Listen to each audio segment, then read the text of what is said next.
Twitter has a problem with its verification system. You know, those little blue check marks. And it's hurting people like YouTuber Mrwhosetheboss. The economics behind its verification system are a lot like choosing assorted cookies. Let's talk about the economics of Twitter's verification system. Hi, I'm Greg and welcome to Market Power, where we look at the power of markets and economics to shape our world. Today, we're going to look at the economics behind Twitter's verification system. If you didn't know, Twitter verifies people on its platform, so that way you know that the tweets coming from that account really are associated with that public figure. The process behind getting that little blue check mark was vague. All you had to do was prove that you were a public figure, but it was hard to kind of understand who was a public figure and who wasn't. And so you had this kind of wild west of people just getting verified like crazy on Twitter. Starting in November 2017, Twitter actually suspended its verification process. That doesn't mean they stopped verifying accounts. It means they stopped the wild west. We'll just approve you if you can pass some sort of minimum threshold. And they became much more stringent over the accounts that they verified. In fact, it looks like you can't go in and apply for it yourself. You kind of just get selected for it. This has left people like YouTuber Mrwhosetheboss stranded. If you don't know Mrwhosetheboss, he's the UK's top tech YouTuber. He just passed 2 million subscribers, and on Twitter he has over 200,000 followers.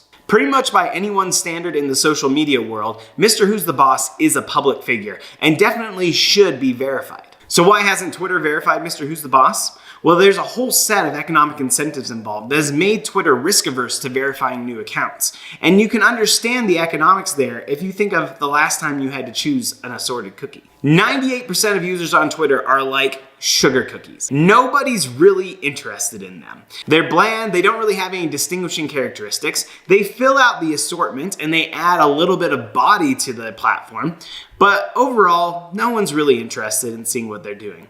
Every once in a while, you'll get something interesting, just like you can make a sugar cookie palatable by putting frosting on it. But for 98% of these accounts, we don't really care about putting a blue check mark on them.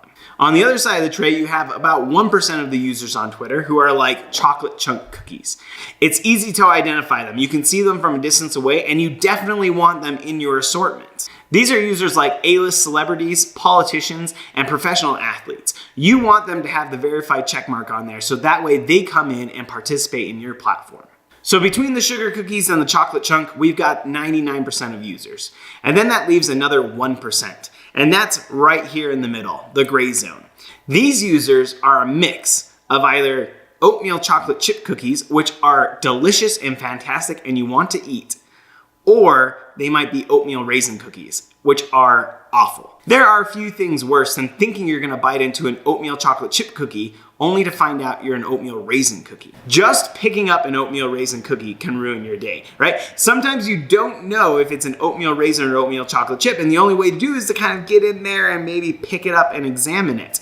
But once you touch it, that cookie is yours. And you can't go and grab one of the other cookies and put it on your plate, because then someone's gonna ask, well, why do you have 2 cookies? Well, I thought this was an oatmeal chocolate chip, it's an oatmeal raisin, and now I don't really wanna eat it, but I can't put it back, so I have to have it on my plate, but I still want a cookie. That emotional outburst has absolutely no connection to any personal experiences in my life. So you can see that there are costs and benefits associated with grabbing these cookies. And so if you aren't sure that this is an oatmeal raisin cookie or an oatmeal chocolate chip cookie, you might choose to just avoid it entirely and go for the chocolate chunk cookie. You avoid the benefit of getting maybe this more diverse oatmeal chocolate chip cookie that you really enjoy, but you avoid the risk of touching the oatmeal raisin cookie. The oatmeal cookies are the perfect analogy for the problem that Twitter faces when it's verifying accounts. What they're trying to do is minimize type 1 error, which is actually leading to a greater incidence of type 2 errors. What are type 1 and type 2 errors? Type 1 errors are false positives. A false positive in Twitter would be verifying an account that should not have been verified. Type 2 error, on the other hand, is a false negative. That's when you say somebody shouldn't be verified, even though they should.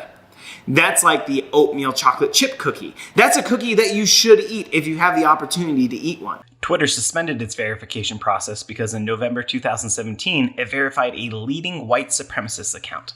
This was a false positive. Twitter had grabbed an oatmeal raisin cookie. To protect itself, Twitter stopped its verification process and avoided all accounts that looked like oatmeal cookies.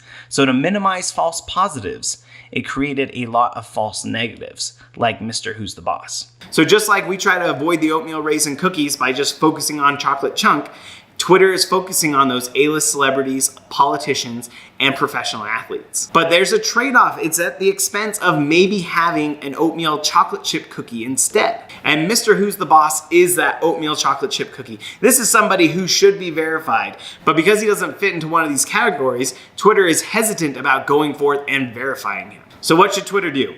I don't know how they should fix their verification system, but I do know that they should verify Mr. Who's the Boss. In fact, I'm going to tweet out hashtag verify Mr. Who's the Boss. And I hope that my viewers will go out there and support me on that, because we should let Twitter have the oatmeal chocolate chip cookie. We should let them know that this is somebody who we want to be participating fully in the Twitter platform. In a future video, I'm going to talk more about the economics behind Twitter's verification status. But for now, I want you to go out and support Mr. Who's the Boss, subscribe to the channel, and stay tuned to more episodes of Market Power, where we'll look at the economics of the world around us. Thanks for watching today, and we'll see you next time.